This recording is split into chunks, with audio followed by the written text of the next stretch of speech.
Maybe you heard it, maybe you saw it. I did. A lot of you on Facebook and Twitter said you did too. Lights and sounds booming through the darkness of night in parts of South Florida. The noise that is leaving many of us sleepless in the city. Well, tonight we're showing you exactly what it was and what was going on. The Night Team's Mike Marza is live in Coconut Grove with the story. Mike? Lynn, so the U.S. Department of Defense says it gave some notice to people in this area near Miami City Hall. A lot of those people include tourists that were down here visiting. So just imagine you sort of come down to South Florida, want to relax, nestle into your bed, and just after you click off 7 News at 11, this happens. It's like a scene out of an overseas military mission, but this is Coconut Grove. We saw like flashes and shooting, and they like the Black Hawk had like a Gatling gun in the front, and you could hear it open up and fire off. And for Art Tomczak, the 3-day U.S. military training exercise with Miami police added entertainment to his trip from Buffalo, New York. We got a thing in our room that said that they were going to have maneuvers, but I figured it would be like the next day or something like that, but not in the middle of the night. But witnesses say the training soared in the skies over Coconut Grove overnight. All of a sudden I hear this zoom, and I go, oh, airplanes. I wonder how close we are to airport. The simulation's so real, unknowing witnesses blew up social media, like Carlos, who tweeted, "What's up with all the planes and the big black helicopter flying over Miami? Feels like a Abbottabad." He's referring to the site of the deadly raid on Osama bin Laden in Pakistan last year. Some people even called 911. A lot of people have called in a panic. It's no need to panic. Similar training lit up the skies over Brickell last year. This time, it happened near Miami City Hall. Not so good if you're trying to sleep, but a bonus to tourists like Art heading back to Buffalo with yet another South Florida story. Yeah, it's a pretty cool story. Yeah, my son will get a kick out of it, that's for sure. So as Art makes his way back up to New York, the U.S. Department of Defense here and Miami police say at least this particular training exercise is now complete. So South Florida, sleep tight. Live in Coconut Grove, Mike Marza, 7 News, Night Team. Well, the U.S. Department of Homeland Security, along with the U.S. Immigrations and Customs Enforcement Office, have placed a large and rather interesting order. They've ordered 450 million rounds of ammunition to be made and delivered to them over the next 5 years. Now, the company Alliant Tech Systems, or ATK, was awarded the contract to manufacture 40 caliber ammunition high-performance bullets. Apparently these bullets, quote, provide optimum penetration for terminal performance. This refers to the way the tip of the bullet passes through barriers and expands, all the while holding its jacket in the toughest conditions. All right, so this is interesting because this is not the Pentagon making the order for the military. It's DHS and ICE. And to give you a little perspective here, there are only about 311 million people living in the entire country. So it begs the question, why such a massive order, 450 million bullets? David Seaman is a journalist and host of the DL Show. He's in our Miami studios, and I'm hoping he might be able to give us a little perspective on this. David, why does the DHS need 450 million hollow point bullets? Hi, Christine. Well, the DHS, Department of Homeland Security, just to be clear with your viewers, consists of the TSA, the Transportation Security Administration, and Immigration Services, among other divisions. So, exactly, this is not the U.S. military. This is a domestic law enforcement agency, and the TSA are basically glorified bag screeners and airport screeners. That was their original congressional mandate, was to screen passengers before they get on an airplane.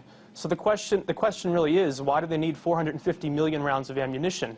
And to be fair, some people online who don't want to believe what's going on have said that this is just going to be used for target practice, or also it could be that the government is simply stockpiling ammunition because they don't want to get into a situation where there's an ammo shortage and our law enforcement officers don't have any ammunition. And those are both fair points, but that kind of ammo that they purchased from ATK, hollow point ammunition, as you had explained, it's designed to, tear through human flesh and then expand.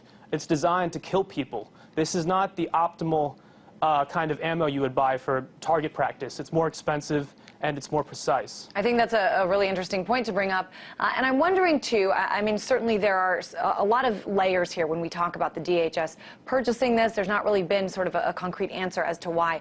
But I'm wondering if there's not, a larger discussion to be had here. I mean, we're seeing gun sales in the U.S. at an all-time high. We've already seen the DHS begin hiring armed security guards to protect federal buildings. Do you think this is a sign that they're preparing for some sort of mass civil unrest? Well, the DHS, the people within it, TSA agents, they are not federal agents, so they're not as well trained, they're not as well vetted.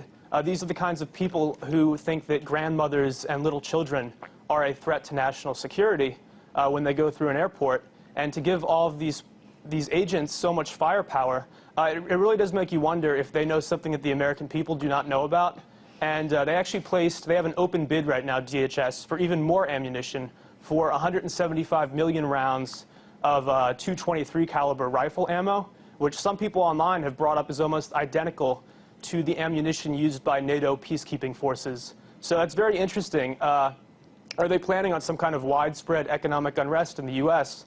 that would require NATO forces to help us out? I really don't know. But one thing I do know is that I don't like to inject my own opinion into these reports all the time, but if the Founding Fathers were alive today, they would be disgusted. We're rapidly militarizing our domestic law enforcement officers, and I think a lot of people are scared. TSA is scary enough. Wait until they all have guns. Well, and I mean, you can't speak back when they're groping you at the airport. TSA, I mean, as you say, they are part of the Department of Homeland Security. Certainly, the largest terrorist attack in our memorable history happened due to poor screening at airports, I guess you could say. But it is also immigrations and customs enforcement. I mean, have you seen any indications that perhaps there's going to be a larger crackdown along this nation's borders? I mean, could that be part of it?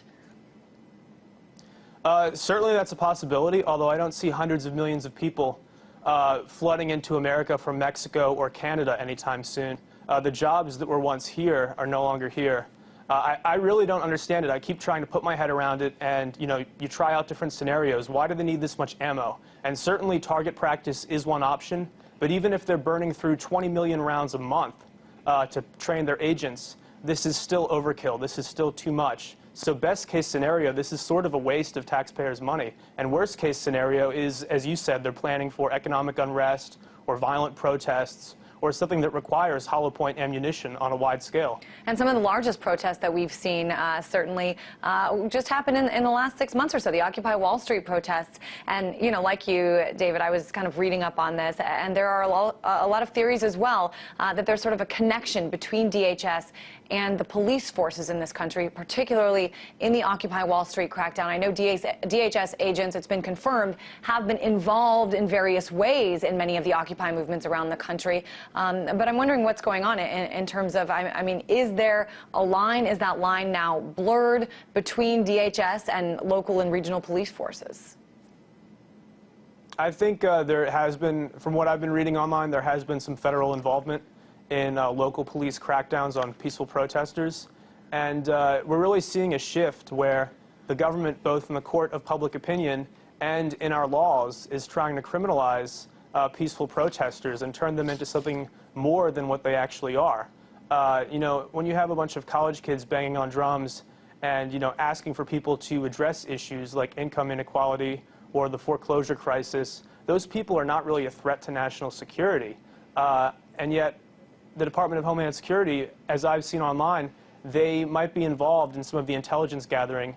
And it concerns me, and I think it concerns pretty much anybody out there who's seeing what's happening. Certainly a lot of people concerned, and again, we still have no sort of confirmation as to exactly what these will be used for.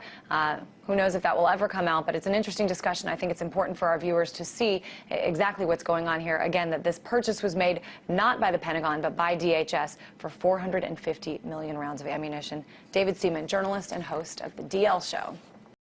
Now, why would a Department of Homeland Security need several hundred million rounds of ammunition? I said several hundred million.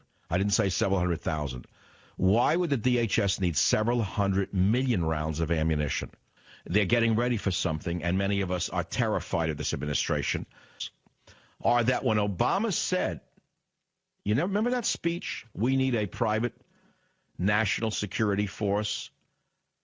more powerful than the military, better funded than the military. Do you remember that statement? We cannot continue to rely only on our military in order to achieve the national security objectives that we've set.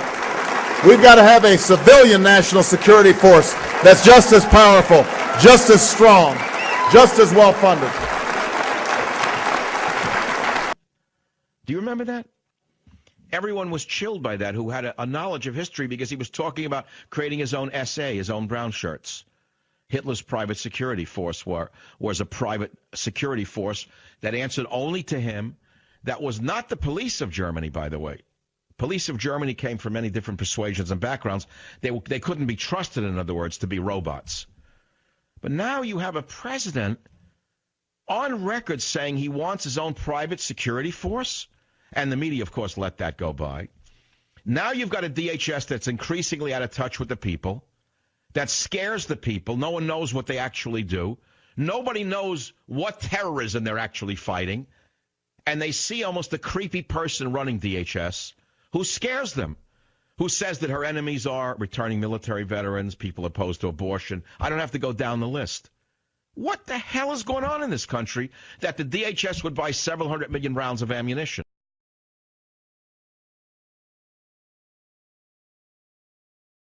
What's taking place is the United States government, the Department of Homeland Security, is turning inward on the American people. They are declaring war on the American people, and that's what it is, Alex. That's exactly what it is. People wonder why the NDAA was passed. People wonder why the various executive orders were passed. People wonder why the ammunition was purchased. People have a tendency to look at things in vacuums, but when you start connecting the dots, you can see what's taking place. Mobile armored pillboxes? Yes, yes. And you've pointed this out, and you've been at the tip of the spear pointing this out.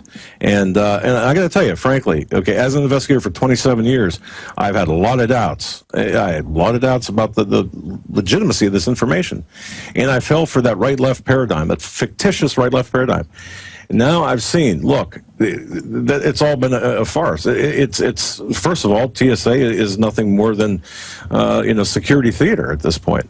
We are living in an Orwellian dream at this point, and this has nothing to do about security. Everything to do about control of the American populace and conditioning of the American populace. Everything you've been talking about in your program. It's just, and my sources telling me this. Look, in 1965, the Watts riots, 34 dead, 1,000 injured. In 68, the 68 riots, I guess we had, I don't know, close to 100 dead. In the Rodney King riots, we had 53 dead, $1 billion in property damage. The riots that are coming this summer, that are expected this summer, that are going to be enhanced by the actions of the government this summer, and you've pointed a lot of this stuff out. People need to listen to you very carefully because you give a lot of facts out. But it's amazing. Now, they're going to pale in comparison to what's coming this summer if the timetable is correct. And by the way, we've always heard this in bad economic times, but the murders and the racial attacks and the craziness and people on edge, I'm seeing it everywhere. And I live in the wealthiest per capita city rated by Forbes, Austin, and it's already bad here. I can't imagine Southern California, Michigan, places like that, Florida. I mean, it's going to be a powder keg. Indeed it is. And that's what they're counting on. And again, this whole thing is coming. It's going to come like a tsunami. It's going to hit us like a ton of bricks. There's a lot of people. You've woken up a lot of people, Alex, and thank you for that. But there are a lot of people who just have no clue, no idea. And one thing my source did tell me that I was very concerned about is the fact that, of course, we all know about the FEMA camps that don't exist. Of course they do. They're disaster relief centers, according to, their names. People, when they get hungry and they're unprepared, they're going to flock to these camps. This is where the shelter would be. Inside the Rice Fitness Center at Benedictine University is the designated area for a Red Cross emergency shelter. All the bleachers would be pushed back against the walls. And cots would cover the floor. Some are already stored in a Red Cross van parked in the university garage. Each one of these has a blanket, first aid kits. How many have you been told to prepare for? The number that we've been given, roughly 1,000. Benedictine is one of dozens of colleges, universities, community centers, or churches standing by just in case Chicagoans must be evacuated from their homes because of violence or any other reason connected to the NATO summit. Whether it be for a couple hours, because they haven't been able to contact a family member, to overnight. If so, people will have access to showers. Volunteers like Joan Hinahan have already signed up to help, and she's recruiting more. Those who volunteer must be prepared for what? They need to be able to spend the night. It's long shifts. It can be you're meeting with people that you don't know. Now, at this point, Red Cross officials are not saying which facilities will be used as shelters. But if the shelters are needed, they say the public will be notified. So you'll know where to go if you have to go We need to somewhere. be prepared, but it's still sobering to hear all this about what they're planning for. You know, they're saying, of course, it's one of those things where you're hoping for the best, but the just in case has got to be there. It's prudent. Sure. Yeah. Thank you, Dorothy. Get into the preparations, what your sources are telling you. You were getting into the FEMA camps, which they admit in the Emergency Centers Establishment Act will be the new community. They implode things, pay to ship the jobs overseas, people flood in. Then there's got to be a prison area for troublemakers in the community, protesters and people, and that's the sub-camp areas. So that's how they're going to roll these out. We already see it in California and other areas where they lock the homeless up at night. But let's continue breaking down what your source told you. Well, according to my source, and he said, look, the DHS brass, they know this is coming. There's no stopping it, and it's going to be a lot easier, if possible, to have these people, have people in general, masses, willingly go to these disaster relief centers for their food, because you're not going to be able to buy food. You're not going to be able to do any banking. You're not going to be able to. I mean, we're going to be things are going to be in gridlock, and when people get hungry, they get desperate. So they're going to go do what the government tells them to do. If there's food at these disaster relief centers, great. They're counting on a lot of people to respond appropriately, to go to these centers for the food. And then in phase one, the camps will be our saviors. Phase two, take the politicals. But I'm sorry, please continue. No, I mean, you're exactly right. And then now you've been running during your program the in 1982 documentary with Larry Grathwohl saying, well, there's going to be this mass extermination of people.